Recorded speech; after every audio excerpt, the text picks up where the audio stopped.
Okay. So good afternoon.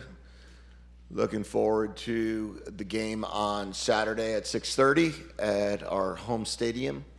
I'm excited about getting back at home for the next 2 weeks.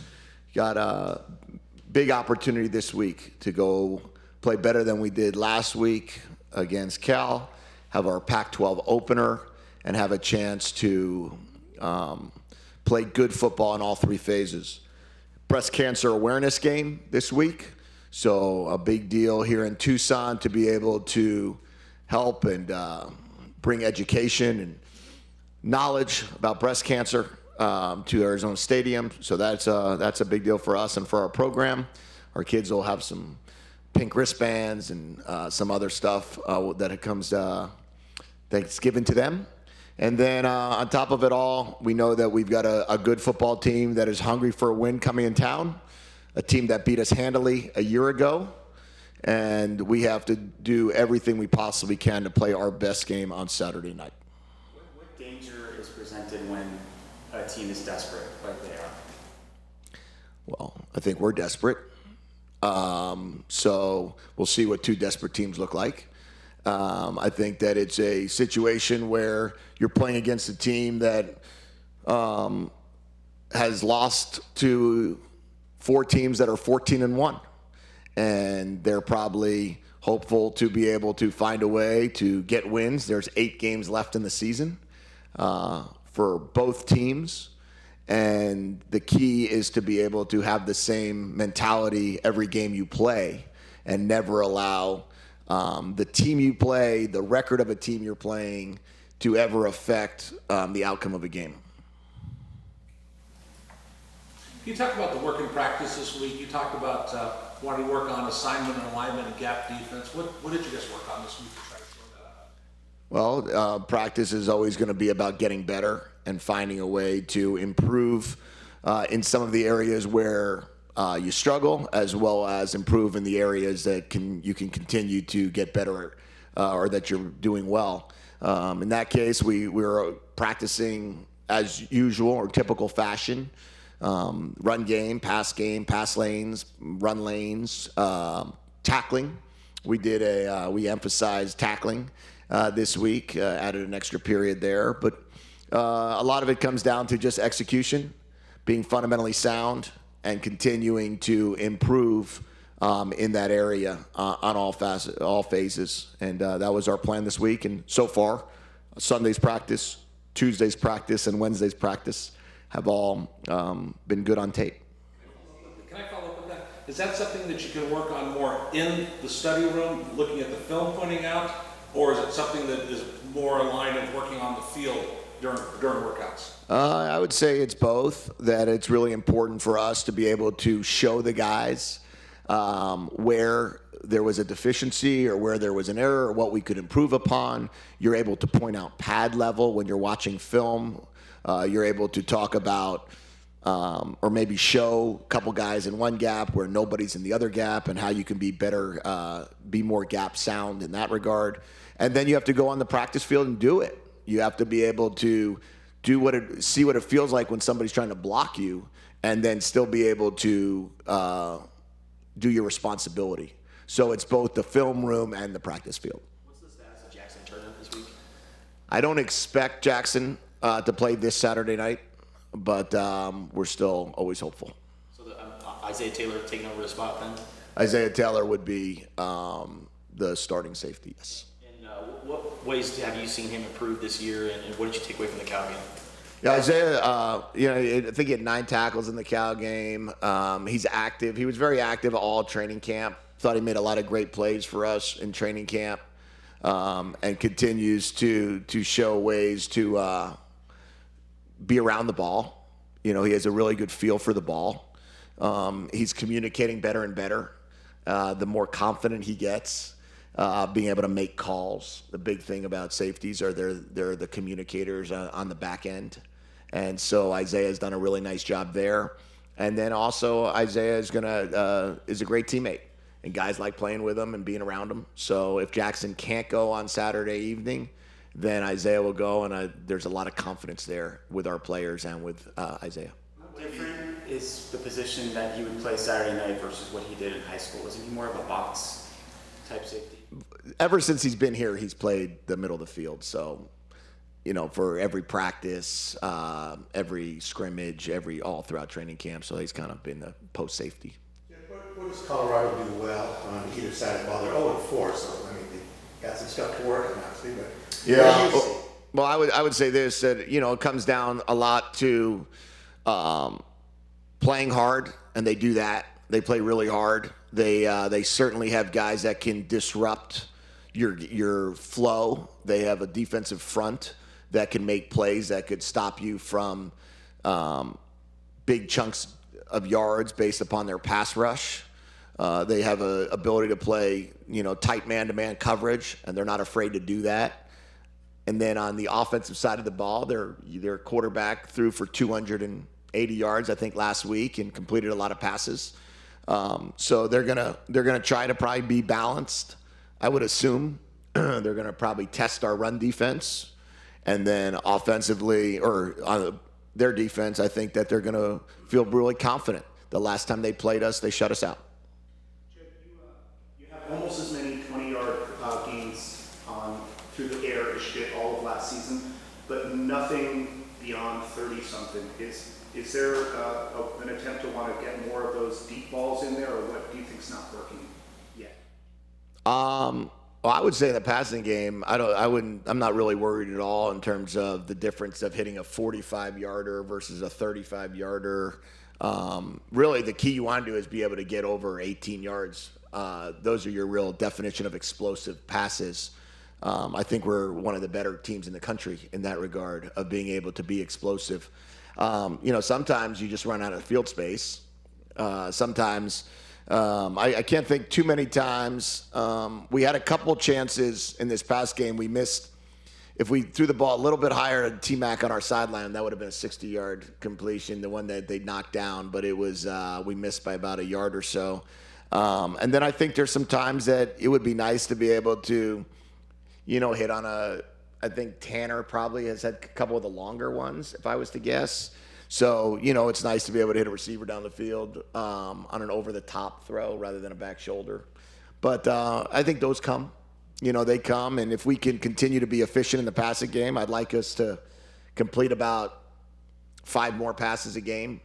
If we have the same amount of pass attempts, let's say, get it up to about 63 to 65%, and then hopefully a few of those will come with an explosive. DJ Williams had only 2 touches last week, but they were both really good plays, and he seemed to show some speed that maybe he didn't have when he first got here. Is his conditioning kind of up to par now, and how can you maybe incorporate him a little bit more into the game? Yeah, DJ was coming off an injury a week before, so he didn't practice on Tuesday and Wednesday. He was coming off of an ankle.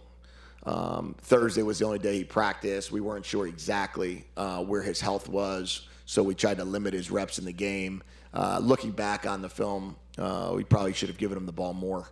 He certainly has demonstrated an ability to run the football and run the football well, and he had a nice catch out of the backfield, which I think went for about 22 yards or something like that, 18 yards up the sideline there. So DJ's 100% healthy, and came out of the game actually feeling better than he did going into it. So that'll be exciting. Can you give a little bit of detail of Paul McCown? I know you touched on him, just the type of quarterback you've seen in film. Of McCown? Yeah. I've seen enough of him to say that you could tell that he's been brought up in a football family. You could tell that he has a really nice poise about him.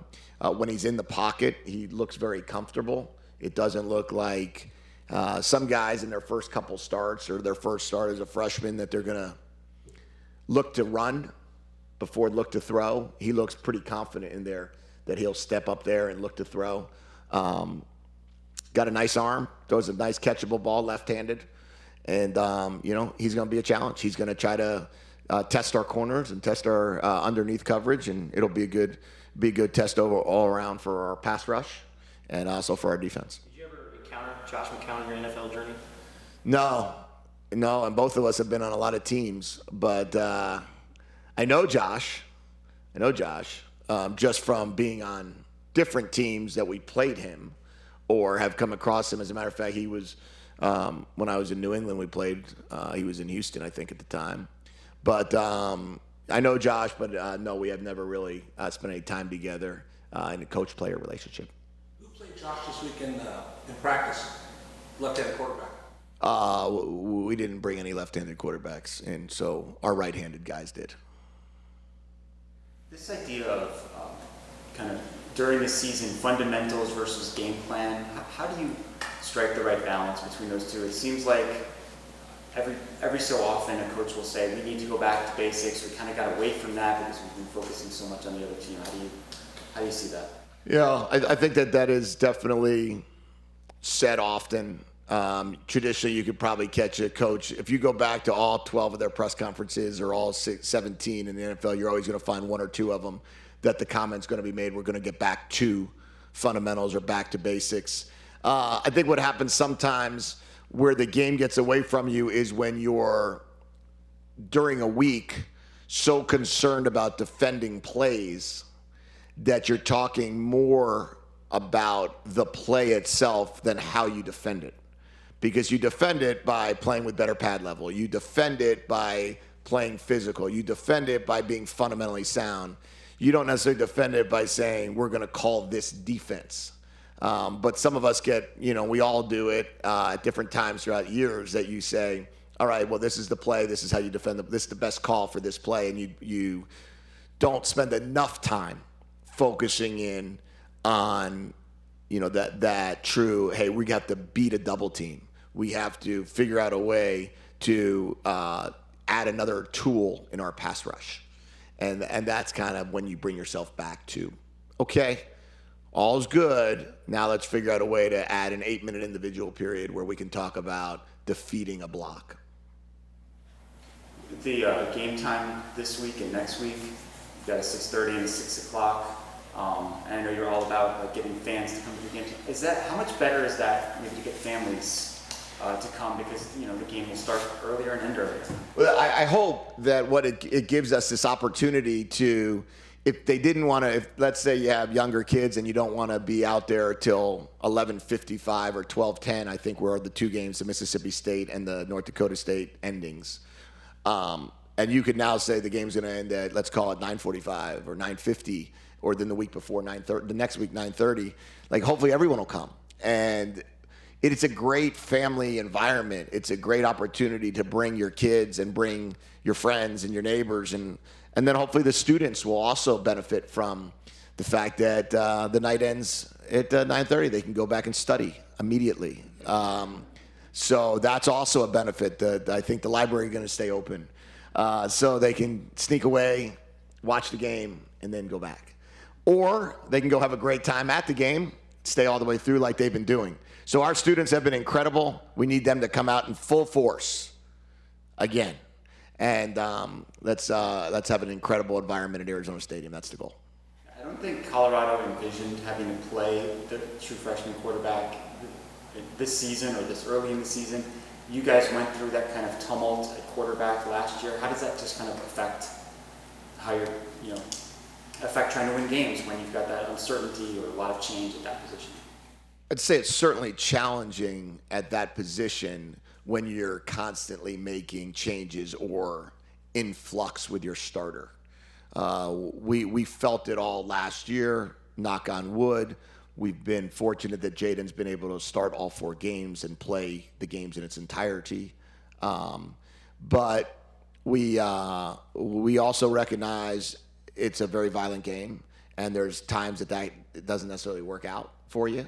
And I think that last year we faced it by having to rotate quarterbacks and only having 3 on our roster too, and they're now on their 3rd quarterback in their rotation. And I don't know what the order was to start training camp or now, but it's tough. It's a position driven game, and the quarterback drives the game. How would you assess Gene's progression with his pocket passing and presence from the beginning of the season to now? I think Jaden's getting better every week. He is really working very hard on his fundamentals. He is one that we don't have to say we're going to go back to fundamentals, because we have focused consistently, daily, on his fundamentals. And you could see his drops are continuing to improve. When he runs forward. When he's in the pocket, he moves forward. And what Jaden has given us is a lot of poise and confidence. You know, he went 20 for 29 against North Dakota State. Then he comes back again last week and throws for 400 yards and, and does a nice job with his decision making. The 2 interceptions came on play 71 and 76 of the game when I think he was trying to, as I said to him today, we can't score 18 points on one throw. We just complete one and then go to the next and then go to the next and go to the next. And really impressed with how he's handled himself. He's everything you want in a quarterback, that's for sure. Thank you. We'll see you guys Saturday night, earlier than last time.